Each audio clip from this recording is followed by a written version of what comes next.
Hello and welcome to episode 6 of the podcast. Thank you for tuning in, and to all the new viewers and listeners around the world, a big warm welcome to you too. To those of you watching this on YouTube, don't forget that the audio version is available on all streaming platforms or wherever you get your podcasts, including Apple, Spotify and Amazon Music, just to mention a few. If you are listening back to this via a podcasting app, please don't forget to head over to my YouTube channel to get a video version of this podcast and for my other types of content. Also, if you would like to be on the podcast, please email me at Illusive.media@hotmail.com or visit iemedia.net and drop me a message that way.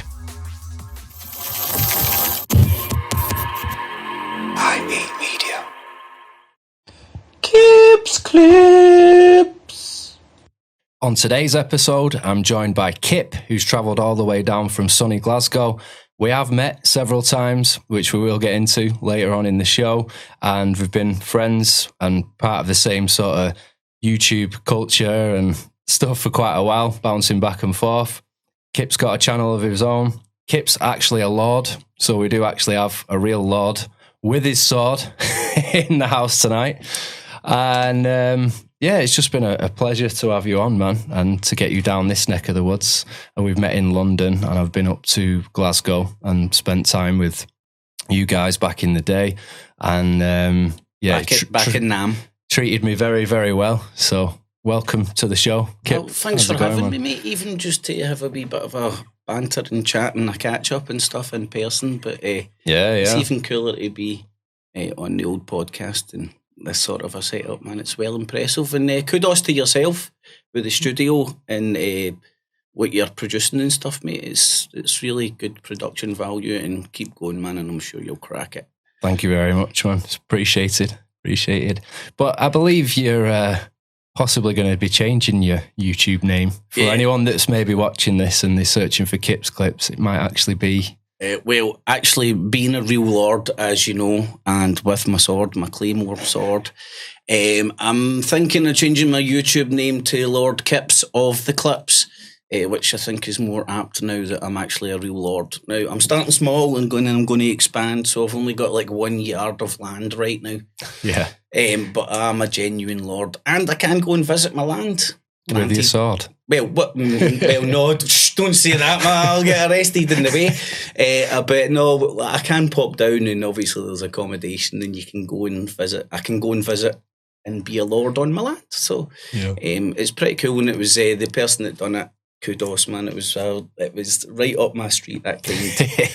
Yeah. And if anybody doesn't know, I do actually own a claymore sword as well, which hangs on my wall underneath my certificate proving my lordship. Lord Craig MacDonald Houston. Yay. I think it's got a ring to it as well, Lord Kip of the Clips. I think so, cool, as well. Yep. It is cool. And me and Kip are also possibly working on a new show that we're going to collaborate on, aren't we, in the future? It's going to be good. We've been bouncing around a few ideas, and I think we've got a good starting block to go off of, so stay tuned in the next couple of weeks, months or whatnot. And definitely. Hopefully we can do a wee collab, mate. It would be good. Yeah. So I think we should go back a little bit and get a bit of understanding of Lord Kip of the Clips and what's led you up to today, and maybe get into like your YouTube journey and then how we met at those points and stuff. Maybe a bit of how this gremlin first. yeah. So, like, where did you grow up originally? Well, born and bred in Glasgow, managed to escape the East End when I was about 2 or 3 year old, moved up to Scumbernauld, as I call it, Cumbernauld. What's it called? Give me a penny. And then managed to escape there when I was like 21. Yeah. And then, funnily enough, like a small town, you couldn't go to a nightclub without somebody wanting to batter you because you kissed his girlfriend in primary 2, kind of one of those ones. Escaped into the city centre while working in call centres doing predominantly telesales, which weirdly enough I was really good at, but it probably translates to your videos as well, doesn't it? Well, see having sales training allows you to see through a lot more of the gobbledygook bullshit. Up to, maybe, forecast, could be, possibly. Because these are all the words and phrases that you're taught to use as a salesman to fucking bamboozle people with bullshit. Yeah. And that's the reality. So, escaped from Cumbernauld in this kind of a small town and moved to the big smoke. And funnily enough, I moved to Carl Sturgeon, the SNP leader's constituency through in Govan Hill, which when I was there was a bit of a dump, right? It was Little Asia. I moved from a 95% white town, boom, into Little Asia where it was like Spot the White Dude. And I didn't mind it, to be honest. It was quite nice. It was dead quiet and stuff. You didn't have lots of scumbags and whatnot floating about, so you didn't have fights and whatnot. Different dynamic. Aye. Yeah. But did witness reverse racism, if that's possible, a few times, walking into a shop as the white dude and all the Asian cunts, the music stop. Right. Turn around and look at you and stuff. And I remember one time me and my sister going in, and granted we were a bit pie-eyed and we were looking for some munchies and whatnot, as you do, and they were all just sitting howling at us and whatnot and talking and stuff I can't understand, and it clearly wasn't positive. But loved my wee stint in Govan Hill.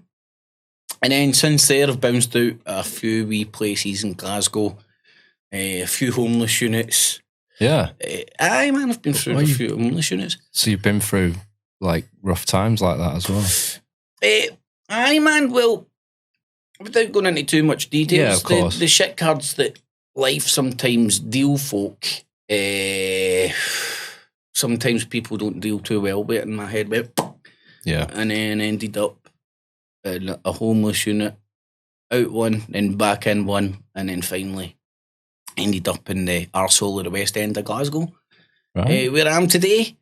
And then one of my old work guys, I remember we were just having a smoke and whatnot one day, and then started like talking about how we were into conspiracies and stuff. Right, no way. And then this pre your YouTube journey. Oh, aye, pre my YouTube, pre starting it. Yeah. And through YouTube, falling through the rabbit holes of YouTube, one conspiracy after the other, leading to that one, JFK leading to that, and YouTube just serving it up in the platter, one after the other. Yeah, it like was wild, wasn't it? Mate, I remember sitting there and I couldn't get enough. Yeah. I couldn't get enough. And that led me to actually want to make videos. And I remember, I don't know if it was the first one I made, but it was the first idea I had to make once, and it was tools to wake your family up. No way. And what I done is I got a Screencast-O-Matic, and you could just grab a screencast with your camera. I used to use that. And I remember one of the first videos I done was the JFK thing. So right. I dug up hundreds of YouTube videos on the JFK and then like narrate, like, just show them this and then just show them this and then you'll wake them up. Like it's like just the naivety that you fall into. And then rabbit hole after rabbit hole after rabbit hole, listen to maybe this talking head, that American radio show that's selling you gold, talking head, that American radio show that's selling you gold, talking head, so on and so forth. And then eventually arrived at Jabba the Hutt himself, Alex Jones. Wow, okay, cool. So I can't, I'm trying to remember, I did do like a wee set of tools to help your family wake up, like one conspiracy after the other, me just shoving in links and YouTube videos. Yeah. And I think that channel was called Kip 1883. Oh, yeah, I remember. I think that was the original one I found you on. Well, do you want to hear the story about the Kip name? Yeah. I must have told you before, right? It stands for conceived in prison. Oh, I never knew that. I seen it in a real. I'm not actually conceived in prison, by the way. It's not actually correct. I seen some shite American comedy or something, right? And I remember back in the day when I first ever had to sign into YouTube to watch a video or something, and I had to make up a name. And it was literally the night before that I'd watched that that movie with the crap throwaway joke. And I was like, oh, fuck it, Kip. Never thinking it would stick to me to this fucking day. No and I went, Kip, taken, shit. Kip, 1881. 1981, taken. Fuck, Kip, and then I went for 1883. No, in fact, it was 1881, my original. And then I had 1883. And I'm pretty sure that might even be the one I'm on today. I'm not sure. You changed it to Kip's Clips. Kip's Clips, aye. Because I can't even remember how that happened. Because I remember how it happened. Because in the comments, people were calling me Kip. Okay. That's not my name. That's just my stupid channel's name. But hey, I'll roll with it. And I must say, it got a little bit confusing in the radio years, didn't it? Because UKIP, which is me Kip. For those out there in the world, that's a political party over here in the UK. So when we'd say, oh, I don't know about UKIP, but it just get really confusing for a while. Aye, it was a rolling joke and stuff, but it did make me look like a bit of a Illuminati UKIP plant. Yeah. Also, as well, I was told that Kip's Clips CC equals 33. Oh, okay. Playing with the numbers there. Well, see, the thing is, Martin, right? See, when you're sitting there, like a guy in front of his computer that isn't he in the Illuminati, isn't he in the internet and just talking shite in front of a camera, and you get people that are really convinced that you're some sort of a conspiracy or something. Yeah. I had that myself back in the day. Well, mate, it's an eye-opener, isn't it? Really, to the whole media as well, because there's actual people out there who are so narrow-minded that they believe that because the quirk of fate has served me up Kip's Clips, 33 means I don't even know what it means, deep state or whatever. And I don't know if you've clocked the thing that I've got on my wall now. It's the wee G and the Star of David and stuff. The wee brass thing. Oh, I've not seen that. There was a lodge down here actually shutting down, and they were auctioning off a lot of their stuff, and a friend, a really good friend, got it for me. No way. Stuck it up on my wall. I love Masonic memorabilia, but I stuck it up on my wall, definitely in camera shot, predominantly to wind folk up. Yeah.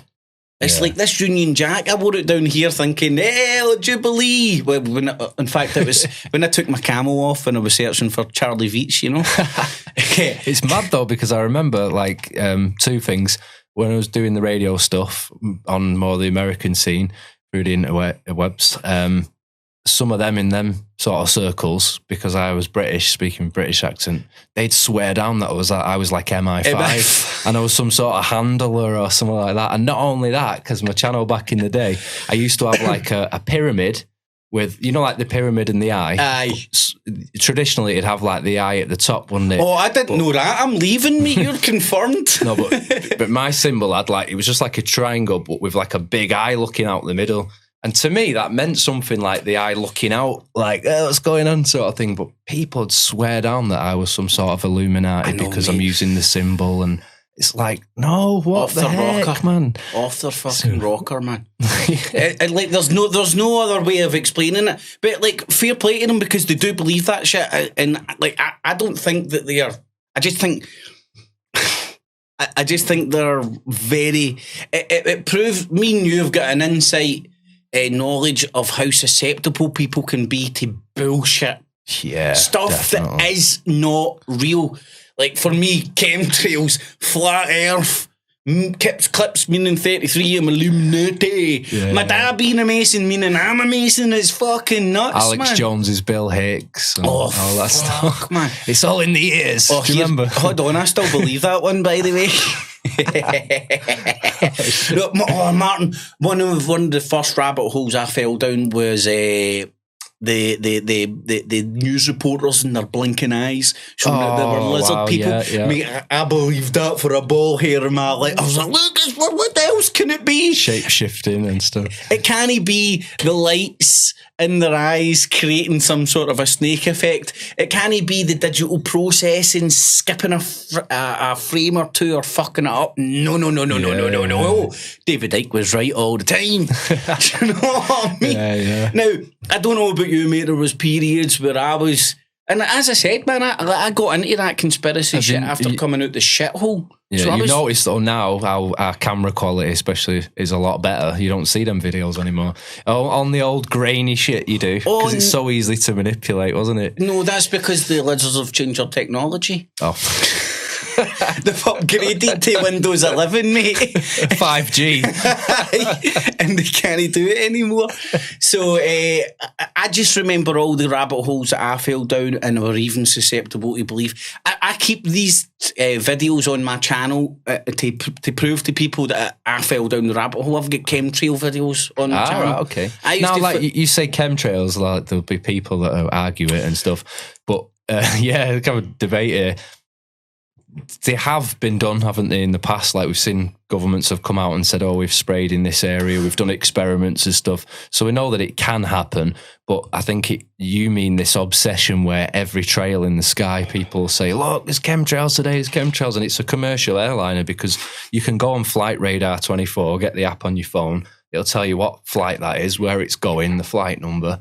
And like, I'm sure if there's these big machines inside commercial airliners, people would notice them. Some people might say, well, it's something they're putting in the fuel and then that's spreading across the skies and stuff. But I don't know. What would you say to all that? No, Martin, I think you've brought up a brilliant point and nailed it, man. It's like the way I would explain it is to me, now others make up their own mind, right? But to me, what chemtrails prove to me is how people can create let's call it an optical illusion. Yeah. Because there was a point in my life where I'm like pointing at them and going, they're real, right? Yeah. Because I was ignorant to the science and the understanding going around it. Now, I'm not saying I'm fully privy to that, but what I done and what I think I benefited from is I looked at both sides instead of just going like that, boom, Alex Jones got it right. Yeah, you know what course, I mean? Yeah. I went, oh, right, Alex That's where Jones. you were different in alternative media because you did take that approach. That's why I was flung up, well, that and the swearing. So which part during your YouTube journey was it now that we sort of met? Stuff? Yeah. Well, I can't remember the exact time period, right? But I had one channel and I was predominantly doing what you could call news aggregation. I was sharing RT clips and press TV clips. Yeah, I think you were... I'm trying to think now back to... I mean, I'll edit this and put it in properly, but did you do some collaborations with Kev before the actual Bilderberg on the channel? Definitely. Well, I can't remember the exact time frame, but Kev contacted me, asked us to do some stuff together, left comments on my channel. But I was like, oh, hey, man, brilliant, somebody in Glasgow and stuff. Yeah. And then we done some stuff together. I think even some it might even still be up on the channel. Yeah, I believe so. And then Kev, I don't know exactly how we know Joe Watson of TFR or whatever it was called then back then, and then they ended up doing a radio show. But yeah, I can't remember. Was it Unbound Radio or something? That's the first one you were on. But Kev clearly said to me, he's like, do you want to date with me? I can't do it myself. Yeah. And like he'd watched my videos like, so he knew I was able to fill dead air basically. You were good though. Your analysis of breaking things down and looking at things with an open mind was really good. And I think the Bilderberg event was coming up, wasn't it? And I seen Kev had posted things and I'd commented. And I mean, I didn't know Kev before then, but I'd made some videos and he'd commented on them and sort of subscribed to each other from that. And then I seen that you were all coming down to London to the Bilderberg thing. And I thought, great, it's a really good opportunity to meet you all and a bit of networking and fight the powers that be, you know, in that controlled and then I was Fringe festival. I was at Bilderberg and then this big jolly the green giant arrived. It turned out to be Martin. Yeah, and we had a blast of a time and we were all back look at this way, we've been friends ever since. Yeah. And I'm trying to think again when that was exactly. Was it 2013? I was going to say 12, but 13... and I think the last time we seen each other in person was 7 years ago or something. Yeah, because I actually came up to Glasgow as well. I met with you and Kev. You only had to take one footstep, to be fair. Yeah. No, I had a blast of a weekend up there with these guys. Oh, that was good, man. Party times. And do you know what was good about it, man? As well. We were all still in that sort of a mindset that we believed. Do you know what I mean? It was still like that. Well, it was still like that in my... I was going to say the indoctrination into the cult. I know people's arsehole twitch when I call it a cult, but I genuinely... Because see, it's like, when you go and look what on paper what a cult does, it rips you away for your family. And I don't know, and I'm not asking you to answer this, Martin, but I know for myself, like, it didn't rip me away from my family. But when I was away my family, it was like, you just don't get it. The Federal Reserve isn't private. Do you know, and it created that divide. And I remember a lot of people echoing it as well, like sort of, oh, they just don't get it. They just don't get it. And then sort of, it's even harder to go and spend time with your family. Another thing Alex Jones ripped, and this was Alex Jones, ripped me away from, was football. I've always loved football from I was a wee guy. Now the pros, the cons, the ins and the outs, I've always loved it. And I've reignited that love to get around the jabber hot dude. But I do remember when I was falling down the rabbit hole, Alex Jones, he'd be saying like, it's bread and circuits, man, it's like the gladiators, man. And he would be talking about American football, it's just distracting you. And I'm like, that's right, Alex Jones, I'm going to buy an AR-15 and fucking shoot up Ibrox. You know, it was, and then at the time I didn't realise it, but in hindsight, like I now notice how disattached from my previous circle, let's call it, falling into the rabbit hole of the truther industrial complex, as I once coined it, and Richie Allen stole the fucking dirty three in a turd. You actually did coin that phrase, didn't you? I pure proven it on those videos, and then next thing you know, him and David Icke divorced. because I was pointing out they were all part of the same fucking circle jerk. Yeah. It was one big cock train, man. You couldn't tell one for the other. It was like, okay, I've finished my report now, over to Ian R. Crane. And then the Ian R. Crane finished, then it's over to Brian Garish. And then it's over to fucking David Icke. Yeah. And then it's over to Richie Allen. And it's like, right, point out the differences between the alternative media. And if you didn't sing from their hymn sheet, you weren't allowed anywhere near.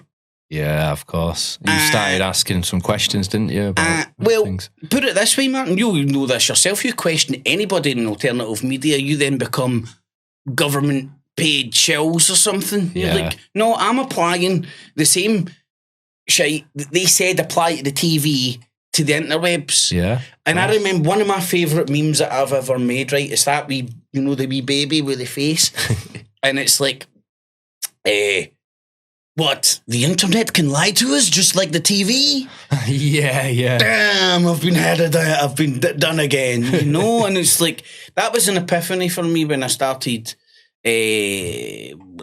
researching these people and seeing how much full of shit they are.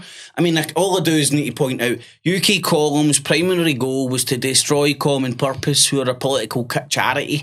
Now, they happen to be a left-wing political charity. Okay. You can argue the rights and wrongs of Common Purpose, right? But then when you analyse it, who I believe were a bunch of shells, UK Column, if you analyse who they are, they boil down to the British Constitution Group, who are a fucking political charity. Right, okay, who happen to be right-wing. Yeah. Boom, boom, boom. So, and then their UK columns established and they try and present themselves as independent media, and they're not independent. Yeah. They're coming for a political charity. It might as well be Common Purpose, you know, it's not... Anyway, so that was all eye-opener for me. So there's a lot of political games going on amongst the so-called alternative media. Mate, I think it's all political. Yeah. Like, especially you've seen the big shift with AJ. He used to talk about the left-right paradigm being all two wings of the same bird and stuff. But oh no, Trump's running for president, so now he's a Republican and Trump's the best thing since sliced bread. And you forget all that stuff I've said for 2-3 decades. It's just like you've seen the shift. Completely. He still calls himself he still called himself the resistance when Trump was in power. Right. I mean, come on, people, put your Spock ears on for 2 seconds and think about it. Yeah. He's a political agent or whatever. Like, he's definitely trying to influence people in one particular direction while under the disguise of independence and freedom. Yeah. Freedom's a load of bullshit as well. That's just a brand. Yeah. It's just a brand that I don't know what I fell for. I've got a big fucking painting in my wall saying freedom. Freedom. Oh, you coined it once. Was it freedom? Well, sorry, Days. I first heard that from Days, but it was fantastic. And I do repeat it because it's very poignant. Yeah. Because, I don't know, stick a freedom sticker on anything and you can sell it to any dumbass Americans. It probably works over here to a certain extent as well. You know, we go and blow cunts up in countries for whatever rhyme or reason, whether you agree with it or not, and go, freedom! Yeah. Aye, we've got the freedom to blow your fucking head off. Get used to it. But aye, mate, so like that weird journey from starting my YouTube channel to establishing, I can't even remember, maybe 1,000 or a couple thousand. But my trick was, it wasn't really my content, I don't think. Maybe some will say, yeah, it's the best thing since sliced bread. But my trick was, I was good at a clickbait title. Yeah. A lot of YouTubers won't tell you this because they won't own up to it. But typically when you're writing a title, you want to write one that somebody wants to actually click on. Yeah. Yeah, of course. Do you know one of my most successful ones? No. Don't click on this link. Boom, boom, boom. I was like, no way, man, what's going on? But I started off my YouTube channel, put up God knows how many videos, got enough following, got it monetized, so you can then look at your AdSense, and as your views going up, your AdSense is going up. It updates every refresh. Ah, okay. So, and then you might get a wee viral video, which I got a good few of. They're all off. And you're sitting watching. Fuck, I'll be doing something like that again. Yeah. And then I was telling you earlier on, when I first bumped into Kev, he didn't monetize his channel. He thought it was selling out. And I'm like, fuck that. I was under that impression too. I didn't realise the naivety of, well, maybe the penny dropped a wee bit quicker for me, but I don't know. I was doing what I was doing because I was doing it. I certainly didn't first make that Tools to Wake Your Family Up JFK video because I wanted to make hundreds of money off of YouTube. But what I seen was when you do those videos, it gets a lot of traction, which can get a few coins thrown your way. And put it this way, I wasn't living in the Ritz. Do you know what I mean? So it was like food in my mouth. Yeah. And maybe the ability to move from a laptop to a desktop and all that jazz. So yeah. I certainly don't feel guilty about it, and I don't think anybody else should, man. No, why should you? You're doing good content as well, like say your analysis of situations and events that were happening were very thought-provoking. And I always liked it, even when we were all doing the radio together, before we sort of went separate ways. I always enjoyed your breaking down of things. And just the way you thought and stuff. Because, like, well, this is my honest assessment of why. Because initially, when I got into it, I was a dumb Puritan. Do you know what I mean? As I said, we were talking about, I believed that we were doing it for the truth. Right. Okay. And if that truth was X or Y, and through watching all the shows, they always tell you, think of everything, but predominantly don't question us, just question the TV and everybody else. Yeah. I started questioning, as I say in some of my intros, watch The Watchmen. Yeah. You know? And I'm pretty sure I'm not the first person that done it, but I done it in my own particular style. And I was true to myself, because for a very early age, you know, when you're growing up as a teenager and all that, you're always striving to kind of change yourself, chisel yourself, and got to a stage where I was like, fuck that, man. That's why I still dress like I'm in the 90s, man. Because I am. But it's cool, 90s are coming back, man. Yeah. I'm going to start looking cool again, and people are going to stop wearing skinny jeans and joggies. Yay! I heard something funny the day. It was like, what was it? It was a comedian on that Sunday brunch. It was a woman comedian, and I forget her name. And she's like, people in the 90s thought looking after themselves was taking a Barocca. I've took a Barocca constantly since the 90s. But that was well funny. So, but the journey was amazing, mate, and it was brilliant. Met Kev, Hot Bilderberg, met a brilliant group. Yeah, sad to say he's passed away now, hasn't he, Kev? Rest his soul, man. Yeah. You don't want to hear that about anybody, man. Not at all. No, although we all parted ways and did our own thing after a while. There was no animosity. You don't wish bad on anybody or anybody's family. It's the last thing you want to hear, isn't it? Regardless. So all the best to him and his family, yeah. And all that jazz. Yeah. Because as you say, man, and life is too short. Yeah. You know, you need to move onwards, but give your respect to the dude. Yeah. And it was a very important journey. I learned a lot through it and got a very good insight into the alternative media and how it works and how certain things you talked about over the years seem to make more sense. You know, you kind of like, when you get to a level, you kind of spoon-fed guests, and it's all like a tight network of selling each other's books, rehashed. Same books. This one will have them on, then you'll have them on, and it's just But let's give Kev his complete due, man. Or for me, like, I would not be where I am on my journey without him. I wouldn't have touched base with any of that internet radio on any level whatsoever. Yeah. So wherever you're, Kev, thanks, man. Yeah. Because I don't honestly mean that, because like I wouldn't have touched base with the internet radio to get flung off. Or to like, because I remember first learning about the internet radio stuff, right? And I'm like, yeehaw! And then next thing I know, boom, like digitally. There's the rule book. Yeah. And that was through like bad language, they said at the time, because they said, we don't know who's listening, people's kids and stuff. See, in hindsight, I think this is the reality, right? I think I would have went down well if they could have get away with it on whatever networks they were wanting to get themselves syndicated on.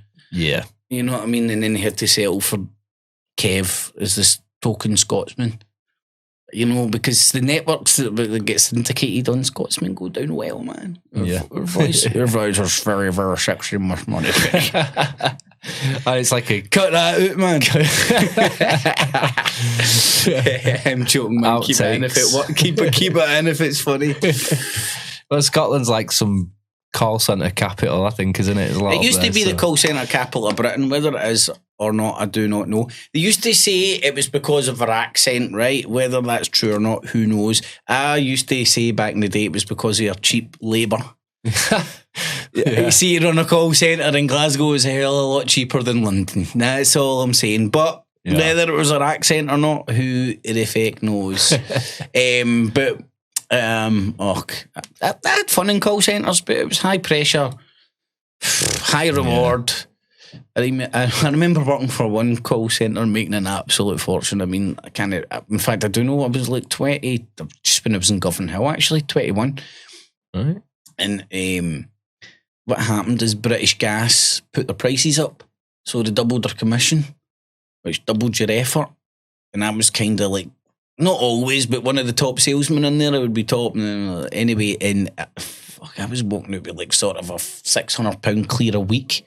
Wow. Aye, and that was God knows how many years when I was 21. So, and then they were wondering why I wasn't turning up for work on Monday. Right, I couldn't get the hookers out my bed.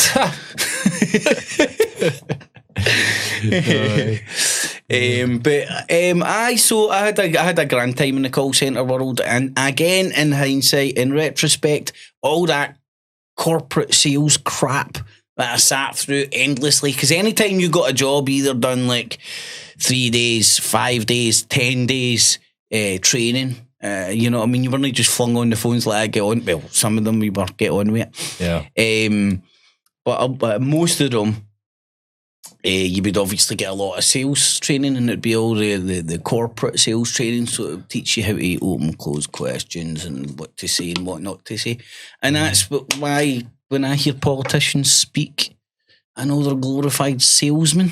Yeah. Because they say a lot about fuck all. Yeah. Pretty much like episode 5 of my podcast that we've just done there with Adam. We said quite a lot without saying anything. If that makes sense to those. It's not a conspiracy.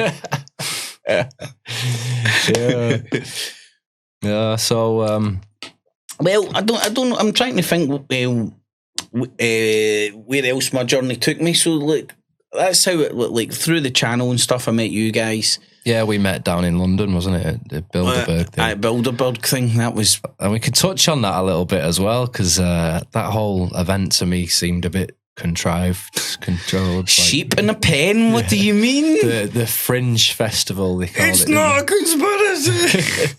But, and we had all the celebrities of the alternative media world, some of which had flown 5,000, 6,000, 7,000 miles across the.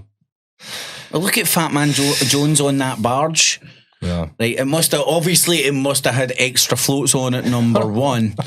And then number two, like how kind of contrived and staged that was. We were all penned back in this pen, and there's big Fat Man Jones, Bill Horning the hotel. Yeah. Because and they had G4S security searching and padding down, didn't they, with the whoop, whoop, whoop stick. And... They wouldn't let me in with my fucking anonymous mask. No, I had to steal one at the end to make up for the one I lost. Rally. Mm-hmm. What? Well, you could leave them at the entrance, and I stashed them. And then when I was leaving, I tried to retrieve it, and somebody had blagged it. So I blagged somebody else's. The circle of life. But it was good. We networked, didn't we? We met a few like-minded people at the time, and back at the campsite was hilarious in the evening. There's people doing music and fires, and we were all sat in a tent at one point looking back at footage that another lad there had got, trying to look for things in the crowd and who was there. And it was brilliant experience. Really it was like kind of a Truther's Woodstock. Yeah. It really was.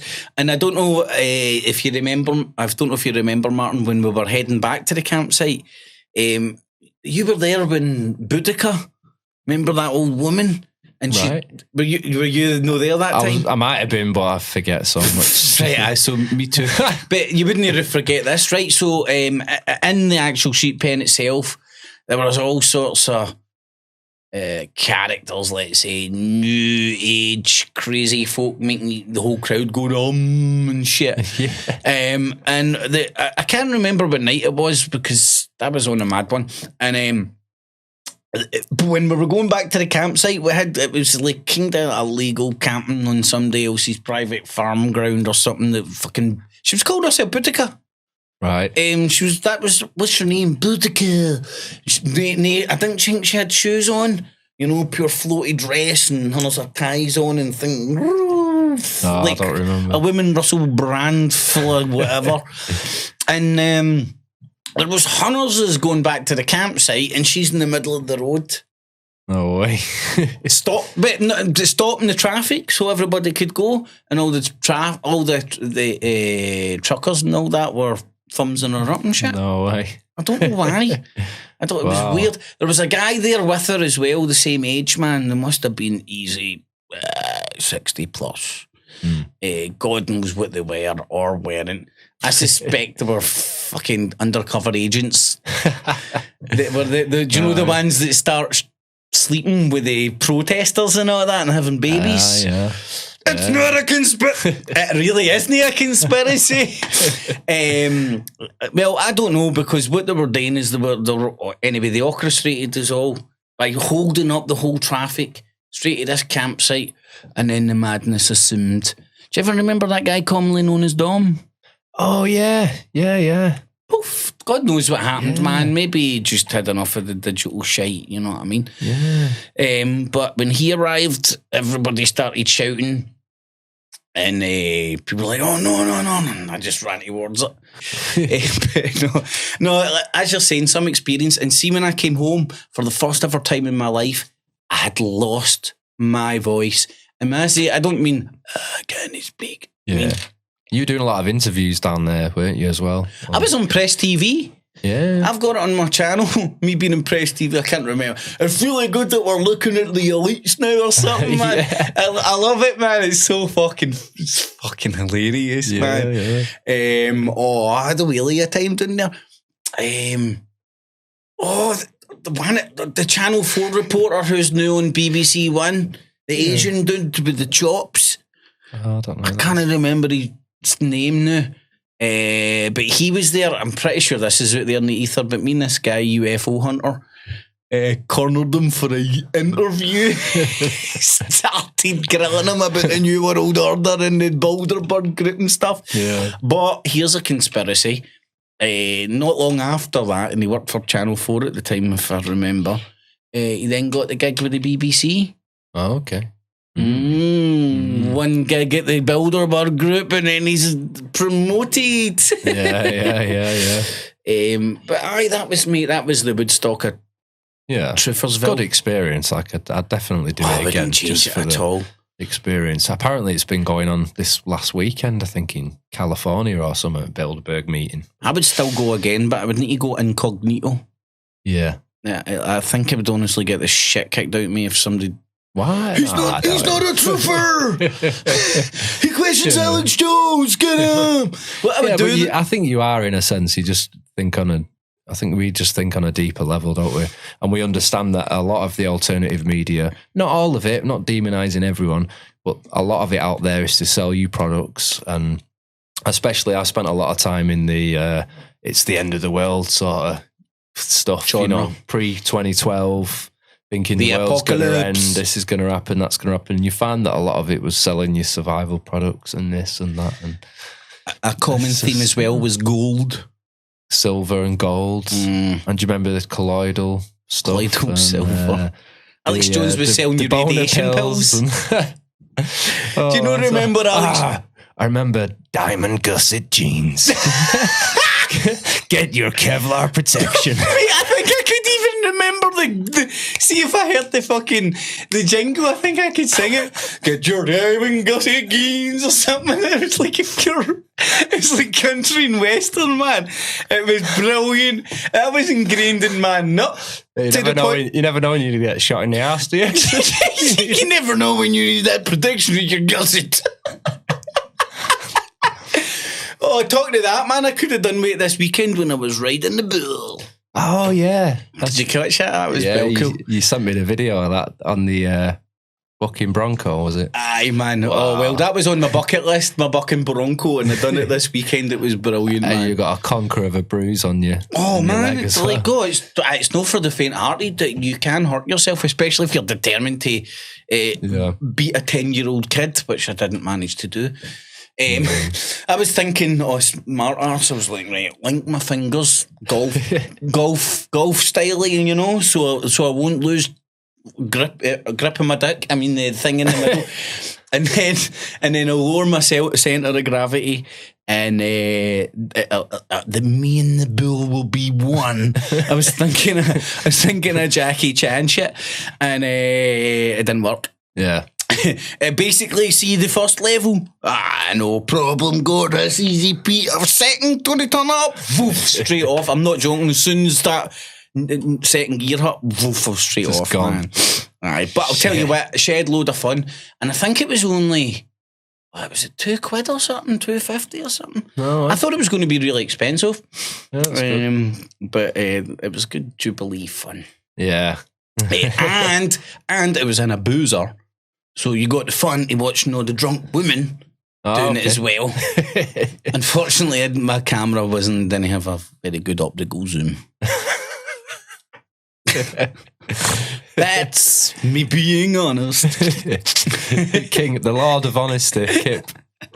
Lord, no, Kip of the but clips. I can get away with it because I've got a smile on my face and it's not Craig Houston's Lord Kips of the Clips. Yeah, of course. It's all good fun, man. So that was what I was doing at the weekend, man. But my journey's been bizarre through this, mate, and I've kept my mind open. And you're not like totally against everything, and I think certain, like we were saying on the last episode, like what is a conspiracy, and a conspiracy is just two people conspiring to do something, and it happens all the time. It's not, and the term conspiracy theory, I think, has been kind of bastardized and abused and commercialized and regurgitated to keep everybody in perpetual confusement.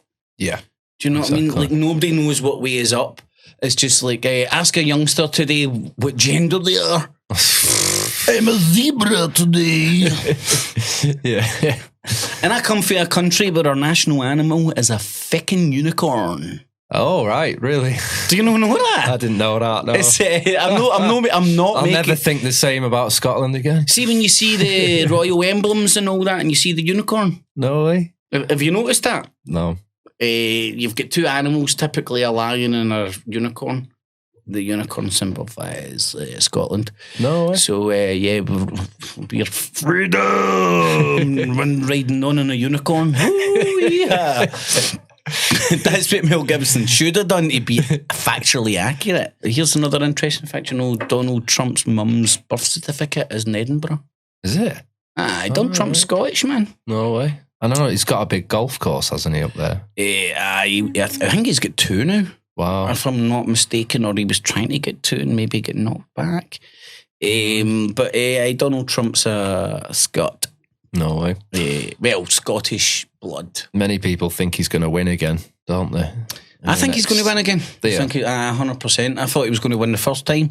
Nailed it. But what do you think to all that stuff as well, where it's like, in the lead up to him winning, he said, I'm going to disclose this, I'm going to disclose that. He was... the truth about this, the truth about that. He was playing everybody for a fool. Yeah.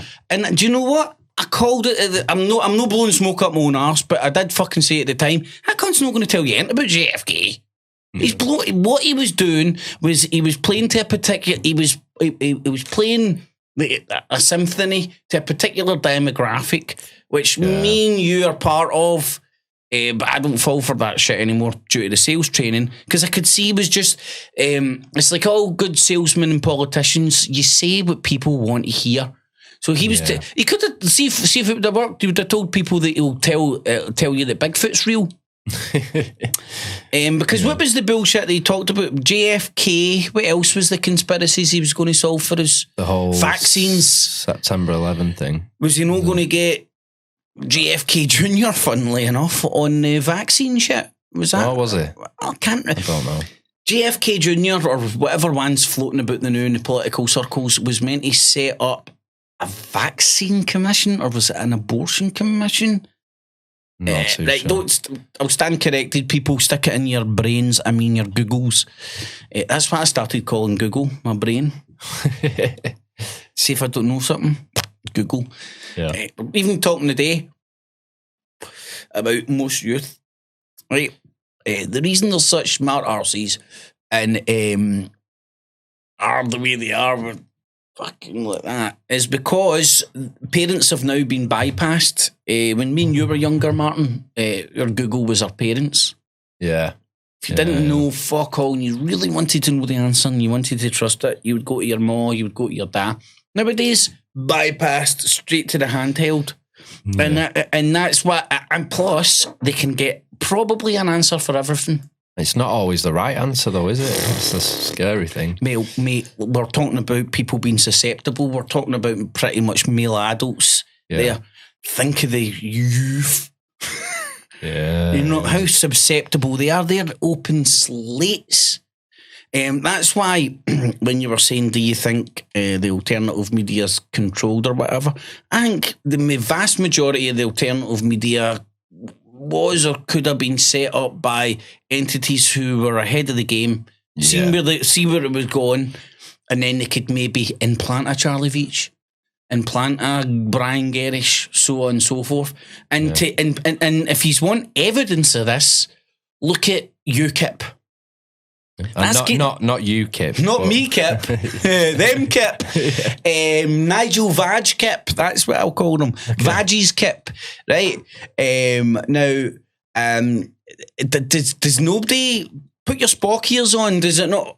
Not his eyes, but your Spock ears, and open your eyes and look at what the fucking UKIP done. They've got Neil Hamilton, right? Cash for fucking questions in Parliament, non-corrupt politician in their party, and then you have that fucking pug monster turning up and that Sargon of Mossad as well. You know what I mean? As well as a lot of the other bullcrap artists that fucking wanted to sign up for UKIP. Yeah, and a lot of that was, which is what led to the Brexit thing, wasn't it? And that way of thinking. You can see, you know, I'm not getting angry at you, Martin. I'm getting angry at why this didn't fucking ring alarm bells for so many people. Yeah. I'm pointing this out and people going, aye, but no, but aye, but no, but aye, but I'm like, fuck off then. Seriously, I've got no time for you. If you can't see the wood for the fucking trees with that shit. Yeah. And the weird thing is, them joining UKIP and becoming one entity and stuff, that happened years after I was pointing out that this was all moving in that direction. Yeah. One of the eye-opening things for me was I was looking around my circle of pals and all that, and I was like, 9 out of 10 here, or like, I'm exaggerating a wee bit, but whatever, are going to vote for UKIP. They're all seeming to fucking go to this Nigel Vag thing. Have they not done their due diligence on who he is and what he represents? They hadn't. No. They just seen the propaganda and rhetoric. And we've seen that so many times, didn't we? Like the alternative media, the different rabbit holes. People were getting tucked down these political far left, far right, middle, centre. Yeah. One way or another, they were being dragged into a political way of thinking without even realising it, when they were supposed to be against the political stuff. Alex Jones is another example. Yeah, UK column. Independent journalism, fighting for the man on the street. Fuck off. I know, you know what I mean, though. But for me, it got a bit tiresome old, and I like to rant about it on camera, man. It's pretty cool. Yeah. Because you get to speak to similar-minded people, and you know that you are not alone. People do see through the smokescreen. And over my journey, mate, without blowing smoke up my arse again, I know a lot of people that have turned around and said thanks to me. Yeah. I mean, genuinely, like, oh, fuck, I never actually even considered looking at it from that angle. Yeah. And I try my best never, ever, ever, ever, ever tell people what you think. Just, think it could be another way, you know? Yeah. Instead of the way that it's shoved down your fucking throat. I often say a narrative. Yeah. Expand your narrative, do you know what I mean? Bring in a wee bit more fucking... shit. Stuff. That word that escapes me right now. But broaden your narrative. Yeah. And then it's not narrow anymore. Yeah. I like it. That's cool. Yeah, and like I said on the previous episode, like the path to truth forever evolves as a personal journey. So like what you believe to be true or feel one time could change to another, you know, like over the years, I see the progression of what I used to sort of believe to be true, and then what I believe to be true now could be completely different. Not to say that none of it was real or didn't mean anything, but I think it's a personal experience, I suppose, isn't it? But well, I think when you see the manipulation and you see what tactics people go to steer you down a certain path, but then turn it on its head. Like we were saying on one of your shows not so long ago when we were talking about Charlie Veach, just to interject there, how he was all for like the 9/11 truth stuff, and then the BBC flew him out to the States, and now all of a sudden he doesn't believe any of it. We're all crazy. And it completely turned that demographic of his followers, split them in half, and I don't know, and I just believe that that's what happens. Second appearance on mainstream BBC viewing as well, you know. Yeah. But mate, you nailed it there, right? It's for people that have followed you for whatever amount of time, man, and have known you for a long time. It's obviously evident that you're on a journey, a journey. You know, you're not sitting there static. Whereas we were talking about people with the ability to think CC33 means I'm a Mason or something. Those people will never move. They're static. Whatever rabbit hole they've fell in, they've got lead boots. Yeah. And they've went down it without an open mind, let's just say, that it might be bullshit. And they've been sold a ringer. Yeah. And other people are on a journey and move about. Yeah. Other people just want to make money and will say anything to me, that's very self-evident, you know. Yeah. You get other people that are scared to even voice their opinion or say one way or the other, you know, because they're scared to get cut off from the people that they'll upset. Yeah. I'm not, because like that. That's why I've got 20,000 subs and get very little views, because at some point, that as well, because like the few viral videos I got. See, when you get viral videos, man, the subs just pouring. Yeah. Whether they click the alert button or whatever, who fucking knows? Well, I think they'd never used to have to click that, and then when YouTube changed it and introduced that, then all of a sudden nobody had the bell switched on. Yeah. And you started losing touch with loads of channels and content. Just your views hit the floor. Yeah.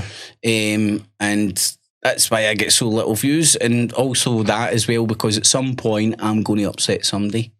Like, I might be saying, I don't know, I don't like bananas, right? And then I'm getting people, I hate bananas too. And they're all subbing to me and all that. And they're like, hey, you're the greatest, man. You really nailed it with you hate bananas, man. And then the next day I might go, I hate apples. And all the banana haters as well. Like, I fucking love apples, man. I fucking hate you. And unsub or don't watch or whatever. You can't please everyone. Oh, fuck it. Don't try, man.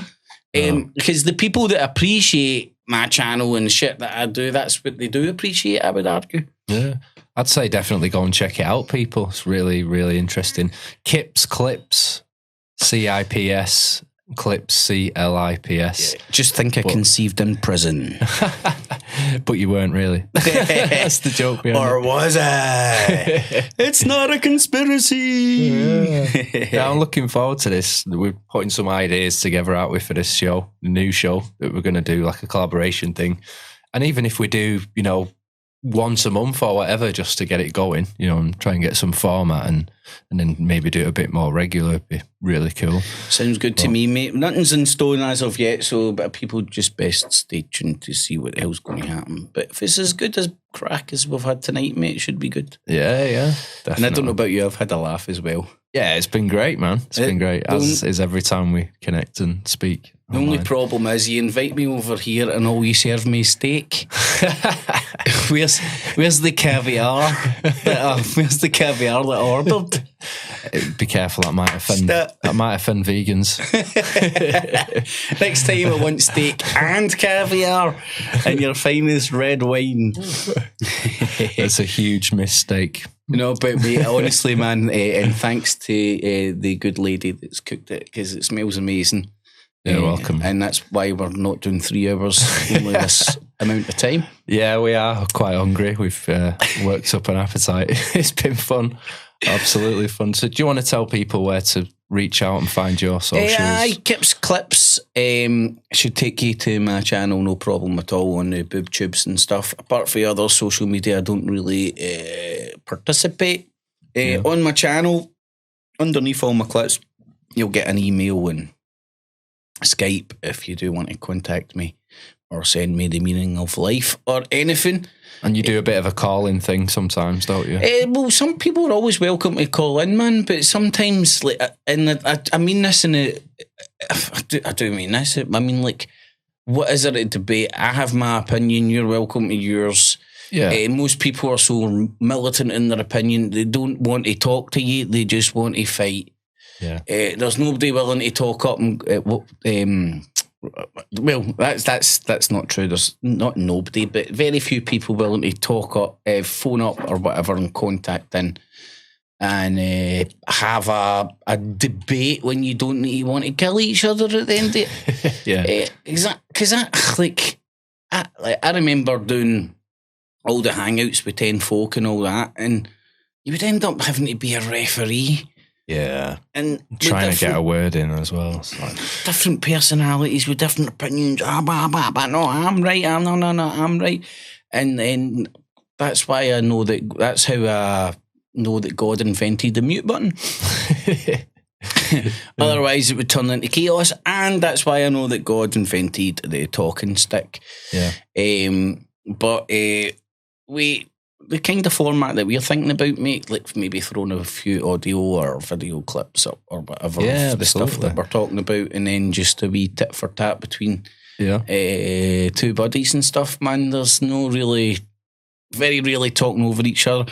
And I think we've been in the game long enough to understand that on the internet there's a bit of delay, and if two people talk at the same time, nobody can hear shit. And I mean that in all jest, man. There's a lot of people out there that just still don't get that. And I've listened to some podcasts and there's just 6 people talking over each other. Even in-house ones as well, where they're in the same room. I've noticed that. Definitely. Even in question time. That's on the BBC, I've noticed that. But I'm really looking forward to it, and like as I said, nothing's set in stone, nothing will be set in stone. We're just throwing around some ideas. But speaking of the ideas as well, we've been thinking of some jingles, haven't we? Going to give the listeners, viewers. Have you got the reverb there? Just say it's not a conspiracy. I want to do the reverb. It's not a conspiracy. That was fucking brilliant. That was fucking really good, man. Did you hear that?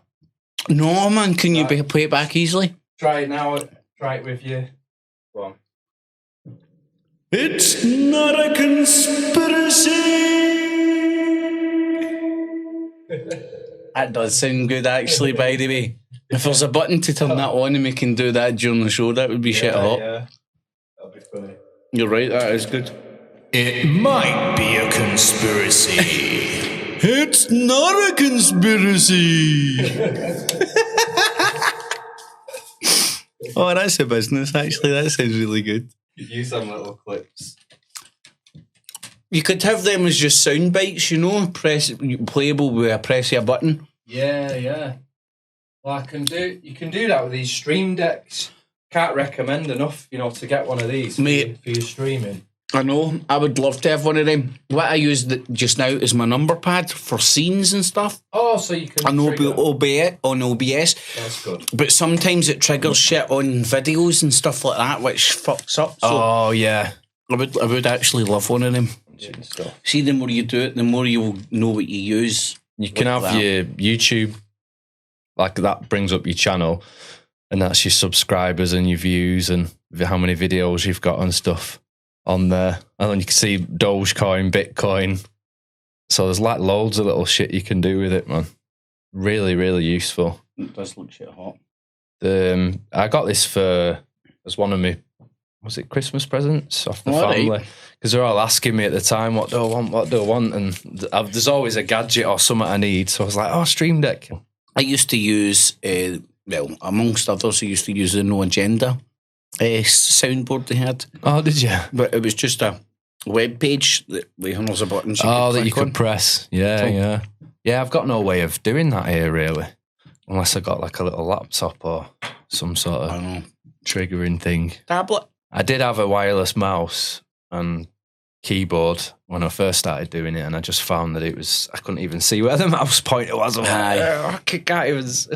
I know what you mean. Yeah. I lose my mouse all the time, see, because I'm looking at my second screen on OBS. It's a lot smaller. Yeah. And for whatever reason, the mouse pointer goes a lot pusher for whatever reason. I can never fucking find it.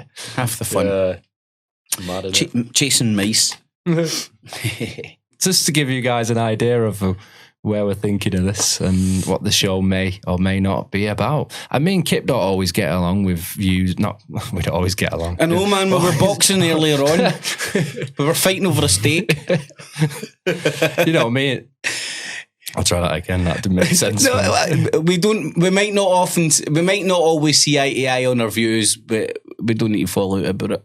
Absolutely. And we never have over the 10 plus whatever year. Is it 12 years or 10 years? Or whatever, and it's a lot. Been things over the time where I'm like messaging these big long messages. Well, I don't see it like this. I see it like that. And And you're just like, oh, hey, man, yeah, welcome to that opinion. And that's just how it is, isn't it? Well, I'm kind of glad that I provoke, not that reaction, but that at least people thinking about things, you know? Yeah, you've definitely opened my eyes to certain shenanigans, let's say. Yeah, and you too, mate. You too. Yeah. Primarily right now, how to build a kick-ass studio. Oh, thank you, man. Too kind. But it kind of takes me back to the last episode and telling people, you know, to not fall out over the difference of opinions. Too many people have lost like friends and family members over going down certain rabbit holes in certain events, let's say, that may or may not have happened over the last few years. It's a conspiracy! Yeah, so, you know, we need to come together and just work things out. I think that's what it's about. Especially not Fallout, man. Especially in this time of Armageddon. The hospitals are fucked. The airports are fucked. The schools are fucked. The only thing that's working properly are supermarkets. Cha-ching! Mr. Tesco, Sainsbury's and Morrison's loving this shit, man. Lapping it up. Yeah. It is a conspiracy.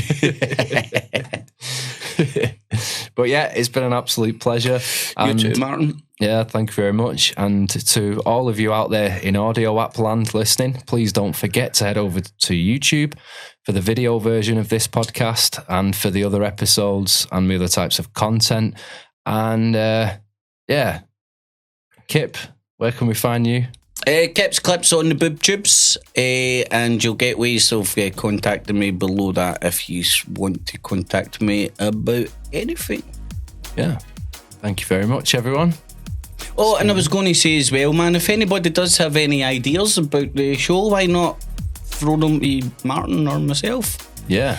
Because we can steal them and then use them for our own wicked ways.